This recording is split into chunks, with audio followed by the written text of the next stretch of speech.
Hello guys, আসসালামু আলাইকুম। আমি আজকে করছি টমেটো ভর্তা। তো তার জন্যে আমি দেখো কত টমেটো নিয়ে এসেছি। আমি তোমাদের বলে দিই, আমাদের পাড়ায় একটা আঙ্কেল এসেছিল, এই টমেটোগুলো 20 টাকা কেজি দিচ্ছিল। তার জন্য আমি 1 কেজি নিয়ে নিয়েছি। তো তার মধ্যে থেকে আমি নরম দেখে 4টে টমেটো তুলে নিয়েছি। আর এই 4টে টমেটোর জন্য আমি একটি পেঁয়াজ আর 2টি লঙ্কা নিয়ে নিলাম। তো এইগুলো আমি সব ধুয়ে কেটে নিয়ে আসছি। তো দেখো ধুয়ে কাটা হয়ে গিয়েছে। এবার এর মধ্যে আমি দেবো লঙ্কা আর পেঁয়াজ কুচি।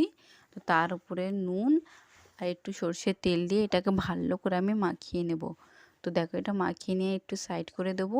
এবার মেন জিনিস টমেটো কুচি। তো এগুলো সব আমি দিয়ে এটাকে ভালো করে আমি মেখে নেব, যেন এগুলো পুরো মিহি আর নরম হয়ে যায়। তো এটা ভালো করে মাখা হয়ে গেছে, দেখো এরমভাবে মেখে নেবেন। এবার এইগুলো সব একসঙ্গে আমি ভালো করে মাখিয়ে নেব।